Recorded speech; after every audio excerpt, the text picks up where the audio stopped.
El tren se deslizaba por las colinas húmedas como una serpiente metálica, dejando atrás un paisaje cubierto por la niebla del amanecer. Dentro del vagón, Elena mantenía los ojos fijos en el cristal empañado. Llevaba un vestido azul gastado y una pequeña maleta de cuero que contenía todo lo que quedaba de su vida anterior.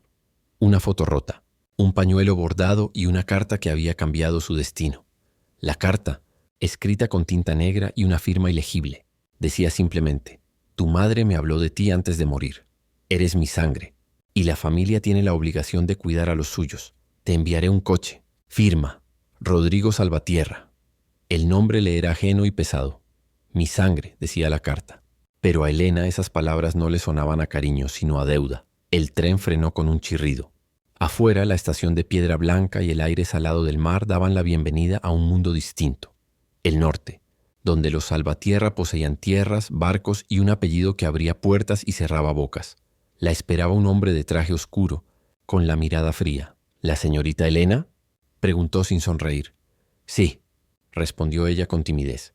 «El señor Salvatierra la espera en la residencia. Suba, por favor». Durante el trayecto en el coche, el paisaje cambió. Los árboles crecían retorcidos por el viento, y el mar se asomaba entre los acantilados como un monstruo silencioso. Finalmente, apareció ante sus ojos la mansión, enorme de piedra gris, coronada por ventanales altos y enredaderas marchitas. El portón llevaba un escudo familiar tallado en hierro con una frase en latín: «Virtus ante omnia», la virtud por encima de todo. Elena sonrió con ironía. La virtud, pensó, era lo que más escaseaba en las casas ricas. Cuando entró, la recibió una mujer elegante, de rostro severo y ojos color ámbar. «Soy Ángela, la esposa de tu padre», dijo con voz helada. «Aquí las cosas se hacen con orden. Espero que entiendas tu lugar». Elena bajó la mirada. «No busco nada, señora. Solo obedecer lo que él disponga». Un silencio incómodo se extendió entre ambas. Desde el fondo del pasillo, un hombre alto, de cabello gris y mirada cansada, apareció apoyado en un bastón. «Elena», susurró con voz ronca. «Señor», dijo ella intentando sonreír, pero sin saber cómo llamarlo. «Llámame padre», ordenó sin ternura ni duda. El primer abrazo fue torpe, casi protocolar. Ella sintió el perfume caro y el frío de su piel, y supo en ese instante que ese hombre no la había traído por amor, sino por culpa. Los días en la mansión transcurrían entre sombras. Elena dormía en un ala apartada, donde el viento silbaba entre las rendijas y el reloj marcaba las horas con lentitud dolorosa. La servidumbre la miraba con curiosidad y desdén. Nadie sabía exactamente quién era, pero todos entendían que era la hija de otra. En las cenas, el ambiente se tensaba como un hilo. Ángela hablaba poco, pero cada palabra era una aguja. Los hijos legítimos, Julián y Clara, fingían cortesía, aunque sus sonrisas escondían desprecio. Una noche, mientras servían el postre, Julián dejó caer su copa y fingió sorpresa. «Perdón, no estoy acostumbrado a tener invitados de tan bajo rango en la mesa». Clara rió con una elegancia cruel. Elena permaneció en silencio, apretando los puños bajo la mesa. Rodrigo, el padre, ni siquiera levantó la vista del plato. El único respiro lo encontraba en el jardín. Era un lugar olvidado, cubierto de rosas marchitas y estatuas rotas. Allí, lejos de los ojos del odio, podía hablarle al viento y recordar a su madre. Una tarde, mientras recogía hojas secas, una voz interrumpió su soledad. No sabía que alguien seguía cuidando este sitio. Elena se giró y vio a un joven de rostro sereno, con manos manchadas de tierra. Era Gabriel, el jardinero. «No lo cuido», respondió ella. «Solo intento que no muera del todo». Él sonrió. «Eso también es cuidar». Desde aquel día, el jardín se convirtió en su refugio y en el lugar donde las palabras brotaban con sinceridad. Gabriel no le preguntaba por su apellido ni su historia. Solo la escuchaba, y eso bastaba. Con el tiempo, los silencios se llenaron de miradas, y las miradas, de algo que ninguno se atrevía a nombrar. Pero el amor, en casas como esa, era una ofensa, y cuando los muros se escuchan, el destino se prepara para castigar a los que sueñan demasiado. Una noche de tormenta, mientras el mar rugía contra los acantilados, Elena escuchó voces en el despacho de Rodrigo. No quería espiar, pero las palabras la detuvieron. «No pienso reconocerla legalmente», decía Ángela con furia contenida. «Esa bastarda no recibirá ni un centavo». «Ya no puedo ocultarlo», respondió Rodrigo. «Si lo hago, perderé más que dinero». «¿Y qué hay de nuestra familia? ¿De tus hijos verdaderos?». Hubo un silencio, luego un golpe seco. Elena, temblando, se apartó antes de ser descubierta. Aquella noche comprendió que su vida no era un acto de caridad, sino parte de un pacto oscuro que aún no entendía. Y cuando al día siguiente Gabriel la encontró llorando entre las rosas, ella solo pudo decirle una frase que marcaría su destino. Algún día sabrán que lo que siembran en este jardín también florece, aunque sea con espinas. El viento sopló con fuerza, arrancando pétalos y secretos, y mientras el sol se ponía sobre la costa, el jardín, testigo de todo, guardó silencio, porque el verdadero fruto de la traición aún estaba madurando. El verano llegó con un calor sofocante que parecía derretir las máscaras de la casa Salvatierra. Las cortinas de terciopelo permanecían cerradas, el aire olía a polvo y perfume caro, y las paredes, silenciosas durante años, empezaban a murmurar verdades que nadie quería escuchar. Elena llevaba ya 6 meses viviendo allí. Había aprendido a moverse sin hacer ruido, a hablar solo cuando la palabra era necesaria, y a sobrevivir con la discreción de quien sabe que un paso en falso puede costarle el alma. Pero en su interior, algo crecía, una mezcla de orgullo y miedo, como una semilla que empuja desde la oscuridad buscando la luz. Una tarde, el padre la mandó llamar. Rodrigo Salvatierra estaba sentado en su estudio rodeado de libros y retratos familiares. Detrás de él, un gran ventanal dejaba ver el mar embravecido. «Elena», dijo sin mirarla, «ha llegado el momento de ser sincero contigo». Ella se mantuvo erguida, con las manos entrelazadas. «He esperado eso desde que llegué». «Señor», Rodrigo respiró hondo, como si la verdad pesara toneladas. «Tu madre, Lucía, trabajó aquí hace muchos años. Era la institutriz de Clara y Julián. Yo...» Hizo una pausa. «Cometí un error. Me enamoré de ella». Elena sintió como algo dentro de ella se partía. «¿Un error?», preguntó casi en un susurro. «Sí, fue un desliz, un momento de debilidad. Tu madre era una buena mujer, pero nunca debió pasar. Cuando Ángela lo descubrió, la echó sin que yo pudiera intervenir». Elena sintió que el suelo se le hundía bajo los pies. «¿La echó? ¿Embarazada?». Rodrigo bajó la cabeza. «No lo supe hasta después, y cuando intenté buscarla, ya era tarde». El silencio que siguió fue tan espeso que ni el ruido del mar logró atravesarlo. «Entonces», dijo ella con la voz quebrada, «yo soy el precio de su culpa». Rodrigo no respondió. Su silencio fue la confirmación más cruel. Esa noche, Ángela entró en la habitación de Elena. No tocó la puerta. «Ya sé que tu padre habló contigo», dijo con una sonrisa amarga. «Y ahora piensas que todo cambiará, ¿verdad?». Elena la observó sin responder. «Déjame ahorrarte el esfuerzo», continuó la mujer. «Rodrigo está enfermo. No le queda mucho tiempo. Cuando muera, todo pasará a mis hijos. Tú solo serás una nota al pie». «No quiero su dinero», dijo Elena. «No lo entiendes, niña», replicó Ángela acercándose. «No es lo que quieras, es lo que representas. Eres una mancha, un recordatorio de su pecado». Y con esa última frase, salió del cuarto dejando tras de sí un perfume pesado y un silencio venenoso. Los días siguientes se convirtieron en una guerra invisible. Clara y Julián se burlaban de ella a escondidas. Le cambiaban los horarios, le daban órdenes contradictorias a los sirvientes. Y lo peor, Gabriel. El jardinero empezó a distanciarse. Una tarde lo vio hablando con Julián en el patio. Cuando se acercó, Julián la miró con una sonrisa torcida. «Qué casualidad verte, hermanita», dijo con veneno. «Estábamos hablando de ti». Elena lo ignoró, pero al pasar junto a Gabriel, notó algo distinto en sus ojos. Ya no había ternura, sino duda. Esa noche lo esperó en el jardín. «¿Qué te dijeron?», preguntó con un hilo de voz. Gabriel dudó antes de responder. «Que te acercaste a mí para manipular a tu padre, que eres igual que ellos». Elena lo miró herida. «¿Y tú lo creíste?». «No lo sé», susurró él. «Pero hay cosas que no entiendo». «No tienes que entenderlas», dijo ella con lágrimas contenidas. «Solo creerme». «Elena», intentó decir, pero ella ya se había alejado, tragándose el llanto. La humillación final llegó en el aniversario de bodas de Rodrigo y Ángela. Habían invitado a toda la alta sociedad de la región. Políticos, empresarios, viejos amigos y enemigos disfrazados de cortesía. El salón estaba iluminado con cientos de candelabros y flores blancas. Elena había sido obligada a asistir, vestida con un sencillo vestido beige. Sabía que todos la observaban, susurrando a sus espaldas. Cuando el brindis comenzó, Rodrigo se levantó con dificultad. «Esta noche», dijo, «quiero agradecer a mi familia por todo lo que me han dado. Y también quiero reconocer públicamente a alguien que lleva mi sangre y que merece mi nombre». Un murmullo recorrió la sala. Ángela lo miró con pánico. Rodrigo tomó aire, pero antes de poder continuar, un grito interrumpió la calma. «Basta, Rodrigo», exclamó Ángela poniéndose de pie. «No permitiré que humilles a tus hijos delante de todos por culpa de esa intrusa». Todos los presentes se giraron hacia Elena. El silencio fue insoportable. Ángela se acercó y, con una sonrisa venenosa, le arrojó una copa de vino encima. Aquí tienes tu bienvenida al apellido Salvatierra. Los invitados se quedaron mudos. Rodrigo, pálido, intentó hablar, pero el cuerpo no le respondió. Se desplomó sobre la mesa. Los gritos llenaron el salón. Clara lloraba. Julián corría a llamar al médico. Elena permaneció inmóvil, empapada, mientras el vino rojo goteaba sobre el suelo como sangre. Y entre el caos comprendió algo. Nada de lo que había vivido allí fue amor. Solo conveniencia, culpa y mentira. Esa noche, cuando todos dormían y los médicos iban y venían por los pasillos, Elena entró al despacho de su padre. Buscó entre los cajones hasta encontrar un sobre cerrado con su nombre. Lo abrió con manos temblorosas. Dentro había una carta.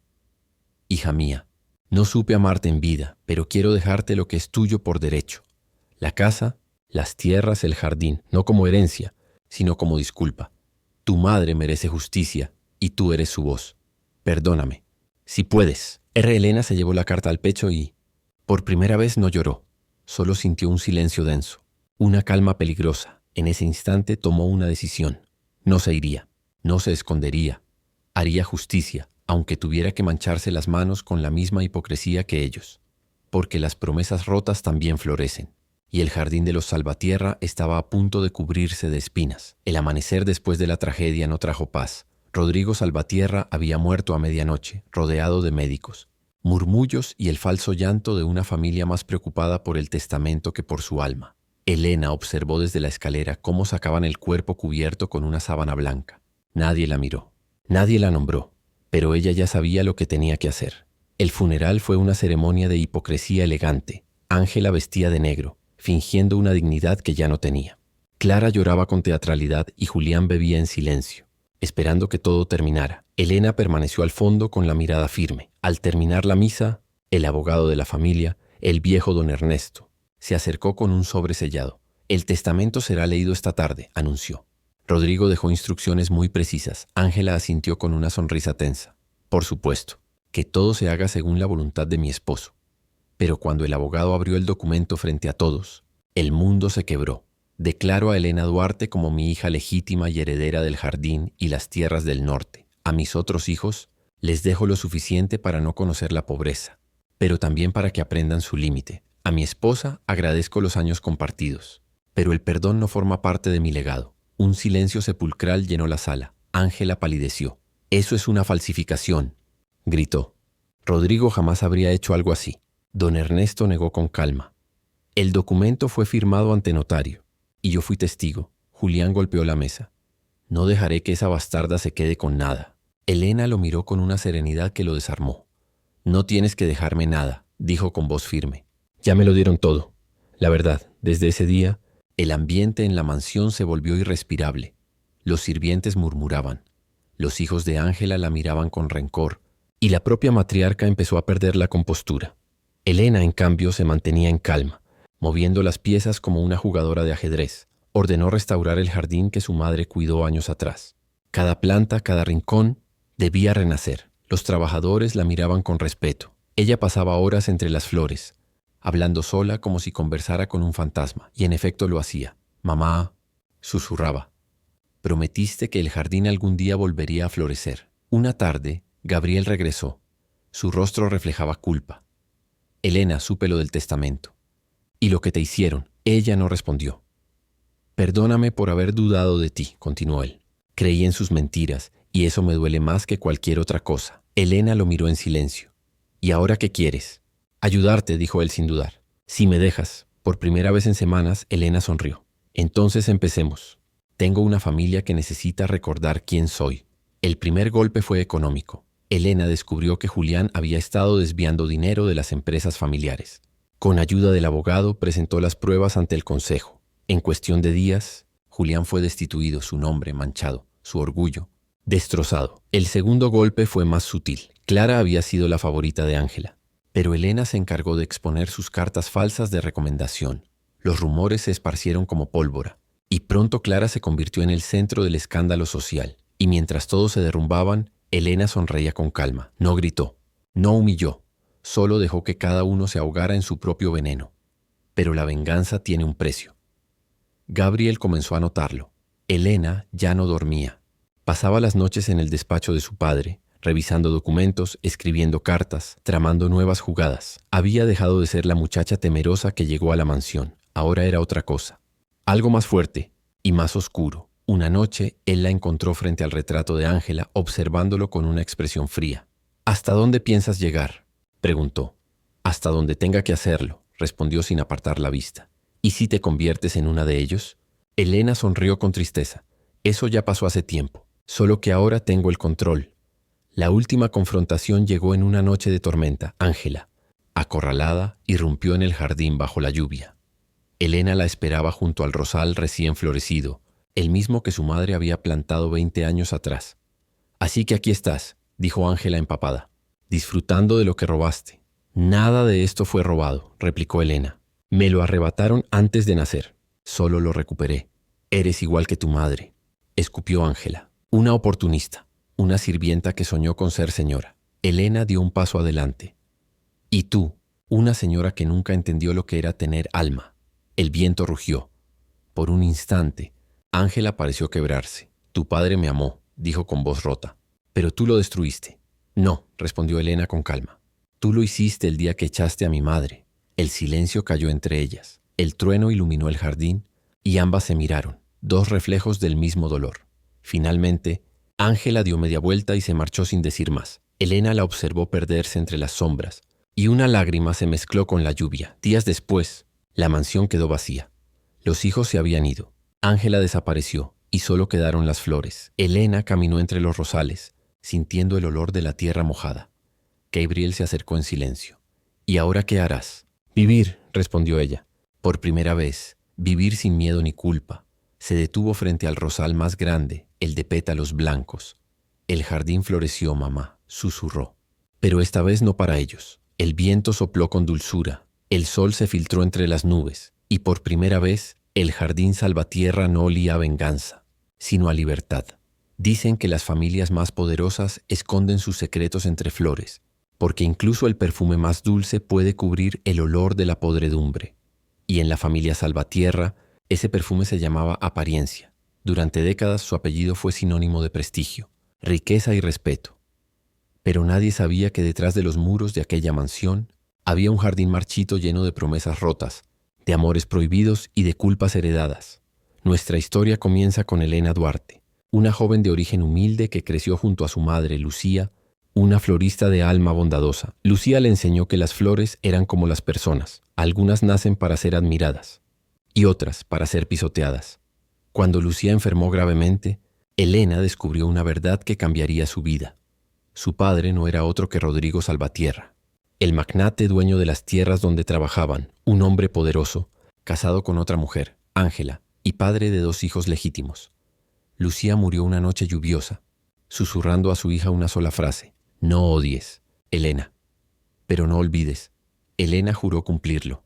Semanas después, Rodrigo apareció en su puerta. La culpa lo devoraba, y con el rostro de un hombre vencido le ofreció a Elena un lugar en su casa, en su familia. «Es lo que tu madre habría querido», dijo.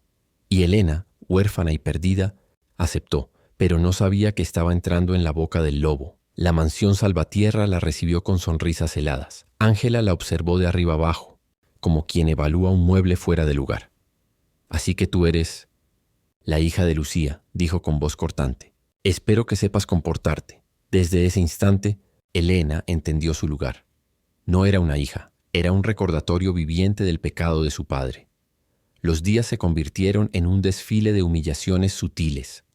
Le asignaron una habitación pequeña, lejos del resto. Durante las cenas, Ángela fingía cortesía, mientras los demás la trataban como una intrusa. Solo Rodrigo intentaba protegerla, pero su silencio era cobardía disfrazada de paz. Aún así, Elena no odiaba, aprendía, observaba, esperaba. En aquel entorno hostil encontró una inesperada luz. Gabriel, un joven arquitecto contratado por la familia. Era amable, sencillo, y veía en ella lo que nadie más veía: pureza. Él le habló de sueños, de libertad, de lugares donde el apellido no valía más que la bondad. Por primera vez, Elena sonrió sin miedo, pero la felicidad en la casa Salvatierra era un lujo que nadie podía conservar. Ángela descubrió la cercanía entre ellos y la convirtió en un escándalo. ¿Crees que una bastarda puede enamorarse de alguien decente?, le gritó. Ni siquiera eres digna de llevar ese nombre. Rodrigo intentó intervenir, pero su autoridad se desmoronó bajo las amenazas de su esposa. Elena fue humillada públicamente. Gabriel fue despedido. Esa noche, Elena lloró frente al jardín abandonado que su madre solía cuidar, el mismo jardín que Ángela había mandado destruir. Ahí, entre la tierra seca, juró algo distinto a lo que su madre le pidió. Ya no prometió no odiar. Prometió no ser débil jamás. Los meses pasaron. Rodrigo cayó enfermo. La familia se reunió fingiendo unidad, pero los intereses pesaban más que el amor. Antes de morir, Rodrigo llamó a Elena. Hice daño a demasiadas personas, dijo con voz temblorosa. Pero tú aún puedes devolverle dignidad a este apellido. Le entregó una carta y una llave. La carta contenía su testamento. La llave, el acceso a un cajón secreto con documentos y la confesión de su pecado. Rodrigo nunca fue un salvador. Había destruido la vida de Lucía por miedo, y Ángela lo había manipulado durante años para esconder la verdad. Elena lo escuchó llorar, pero sus lágrimas no eran por él, sino por todo lo que le había sido arrebatado. Cuando Rodrigo murió, no hubo tristeza, solo silencio, el tipo de silencio que precede a una tormenta. El día de la lectura del testamento, la mansión se llenó de tensión. El abogado, con voz solemne, anunció: «Declaro a Elena Duarte como mi hija legítima y heredera del jardín y las tierras del norte». El resto de la familia enmudeció. Ángela gritó. Clara rompió en llanto. Julián, furioso, acusó a Elena de falsificarlo, pero el documento era real. El poder había cambiado de manos, y así comenzó la venganza más silenciosa que esa casa jamás conoció. Elena no levantó la voz, no buscó escándalos, simplemente empezó a actuar. Primero, restauró el jardín, el mismo que su madre amó. Mandó arrancar las flores, muertas, y plantar nuevas. Los sirvientes comenzaron a respetarla. El lugar que había sido símbolo de desprecio se convirtió en su trono moral. Luego, vino el castigo de los vivos, reveló los fraudes de Julián, destruyendo su reputación, expuso las mentiras de Clara, dejándola aislada del círculo social, y a Ángela le devolvió la soledad que tanto temía. Pero lo hizo sin odio, solo con la verdad. Gabriel regresó pidiendo perdón. Elena lo escuchó, pero su corazón ya no era el mismo. «Ya no busco amor», le dijo, «solo justicia». Él la miró con tristeza. «¿Y cuándo la consigas?». Elena bajó la mirada. «Entonces quizá pueda aprender a vivir». La noche de la confrontación final fue tan violenta como simbólica. Ángela, destruida, irrumpió bajo la lluvia, acusando a Elena de haber robado lo que era suyo. Pero Elena, serena, solo dijo: «Yo no robé nada, solo vine a recoger lo que ustedes enterraron». El trueno retumbó, y por un momento ambas mujeres comprendieron que eran reflejos de un mismo dolor. Una, víctima de su orgullo; la otra, víctima de su herencia. Cuando Ángela se marchó, el jardín volvió a florecer. Las rosas rojas y blancas cubrieron la tierra mojada, y en ese silencio, Elena entendió al fin las palabras de su madre: «No odies, pero no olvides». Años después, la mansión Salvatierra se convirtió en un hogar para huérfanos. Elena dedicó su fortuna a ayudar a quienes no tenían apellido, ni herencia ni voz. Cada mañana caminaba entre las flores, y cuando el viento soplaba, juraba oír la risa de su madre entre los pétalos. Porque las flores, igual que las promesas, pueden renacer, si alguien tiene el valor de cuidarlas.